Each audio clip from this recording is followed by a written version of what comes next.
내게 말하는 천사가 다시 와서 나를 깨우니 마치 자는 사람이 잠에서 깨어난 것 같더라. 그가 내게 묻되 내가 무엇을 보느냐? 내가 대답하되 내가 보니 숭금 등잔대가 있는데 그 위에는 기름 그릇이 있고 또 그 기름 그릇 위에 7 등잔이 있으며 그 기름 그릇 위에 있는 등잔을 위에서 7 관이 있고 그 등잔대 곁에 2 감람나무가 있는데 하나는 그 기름 그릇 오른쪽에 있고 하나는 그 왼쪽에 있나이다 하고 내게 말하는 천사에게 물어 이르되 내 주여 이것들이 무엇이니까 하니 내게 말하는 천사가 대답하여 이르되 내가 이것들이 무엇인지 알지 못하느냐 하므로 내가 대답하되 내 주여 내가 알지 못하나이다 하니 그가 내게 대답하여 이르되 여호와께서 스룹바벨에게 하신 말씀이 이러하니라. 만군의 여호와께서 말씀하시되 이는 힘으로 되지 아니하며 능력으로 되지 아니하고 오직 나의 영으로 되느니라. 아멘. 샬롬. 오늘도 하나님의 말씀으로 하루를 시작하신 여러분들에게 하나님의 은혜와 평강이 충만하게 넘치시기를 간절히 축복합니다. 스가랴는 사실 우리가 지난 주일날 함께 나눴던 학개와 거의 동시대의 사람이에요. 그래서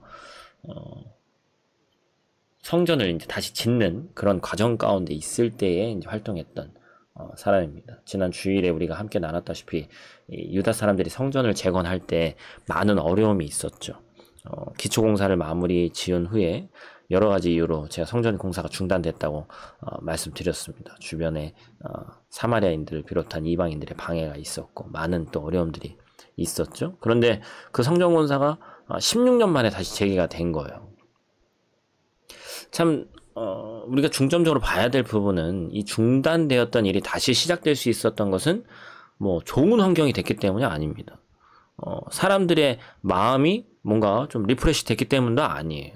오히려 처음보다 열정은 식었고 기대감은 줄었어요. 바벨론에서 돌아올 때만 해도 기대감이 있던 사람들이 많았는데 그냥 살다 보니까 이 현실 속에서 좌절하고 낭망되어 있는 그런 상태였습니다. 그런데 그렇게 오랜 기간 동안 중단되었던 일이 하나님의 은혜로 시작됐습니다. 그 이유는 하나님께서 그 일을 다시 시작하게 하셨기 때문이에요. 그래서 하나님께서는 이번에 시작된 이 성전 공사를 마무리할 것이라고 약속을 해 주셨습니다. 우리의 삶도 한번 돌아보면 우리가 뭔가 바라고 소망했지만 포기해버린 일들이 얼마나 많이 있습니까?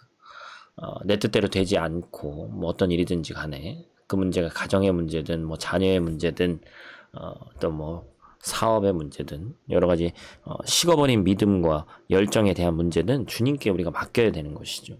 나의 힘과 능력으로가 아니라 하나님의 영으로 말미암아 이루어진다는 것을 우리가 신뢰하면서 나아가야 됩니다. 우리는 인간이기 때문에 포기할지 몰라도 하나님께서는 포기하시지 않기 때문이죠. 그래서 이제 스룹바벨이 다시 이제 일을 재개했을 때, 성전을 다시 짓는 것을 재개했을 때 사람들이 뭐라고 하면서 조롱했습니까? 바로 작은 일의 날 이렇게 얘기하면서 그것도 시작이라고 또 하는 거냐 비아냥거리는 것들을 우리가 성경에서 보게 되죠. 우리가 하는 일들도 마찬가지입니다. 처음 무엇인가를 시작할 때 한 번에 완성되는 일이 없어요.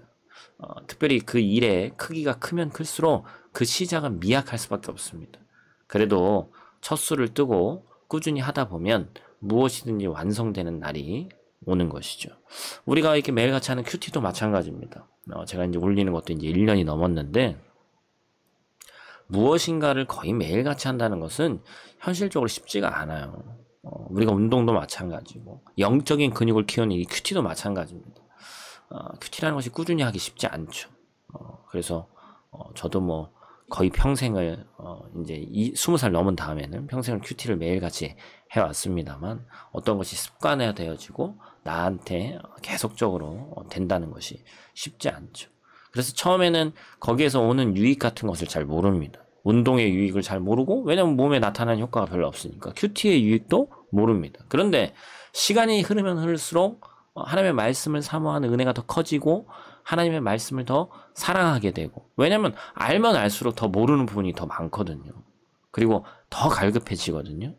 삶에서 일어나는 여러 가지 어려움들을 말씀으로 지혜롭게 극복하게 되는 것이죠. 우리의 목표가 있다면 그리스도인으로서 응당 하나님의 말씀 전체를 꼭꼭 씹어서 묵상하는 것이 우리의 목표가 좀 되었으면 좋겠습니다. 이 큐티 우리가 이제 오림교회 걸로 나누고 있는데 전체적으로 묵상하는데 아마 몇 년 걸릴 거예요. 한 5, 6년 걸릴 겁니다. 그래서 계속해서 이제 하다 보면 전체를 또 보는 그런 날이 있겠죠. 무엇이든지 첫술에 배부린 것이 없다는 것을 우리가 꼭 기억했으면 좋겠습니다. 말씀 묵상도 그렇고 기도도 그렇고 새로운 언어를 배우는 것도 마찬가지고 새로운 곳에 가서 환경에 적응하는 것도 마찬가지입니다. 하지만 첫 술을 뜨지 않으면 아무것도 이룰 수 없다는 것을 꼭 기억하기를 바랍니다. 시작한 일이나 이미 진행 중인 일들을 돌아보면서 사람들이 작은 것이다, 작은 일의 날이다 이렇게 비아냥거려도 끝까지 해내시기를 축복합니다. 오늘도 하나님의 말씀으로 새 힘을 내시고 승리하는 하루 되시기를 간절히 축복합니다. 기도하겠습니다. 하나님의 말씀으로 오늘도 하루를 시작하게 하심에 감사를 드립니다. 스룹바벨을 통해서 다시 16년 만에 성전 건축이 재개되는 모습을 우리가 함께 나누며 환상 가운데 또 함께 하신 그 모습을 우리가 함께 보게 되었습니다. 그것이 사람의 힘으로 하는 것이 아니라 하나님께서 다시 하게끔 만드셨기 때문에 하나님의 영이 임했기 때문에 우리가 그것을 할 수 있다는 사실을 깨닫고 우리도 하나님의 영을 구하며 성령을 구하며 살아갈 수 있는 또 성령에 사로잡혀서 살아갈 수 있는 귀하고 복된 우리들 될 수 있도록 하나님 도와주시옵소서. 인생의 문제가 각자의 삶 가운데 너무나도 다른 것들이 많이 있는데 부족한 종이 그것을 다 알 수는 없지만 각자에게 하나님 찾아가 주셔서 새 힘을 주시고 다시 시작할 수 있는 용기를 우리에게 허락하여 주시옵소서. 오늘 하루도 눈동자같이 지키실 줄 믿사오며 예수님 귀하신 이름으로 기도드립니다. 아멘.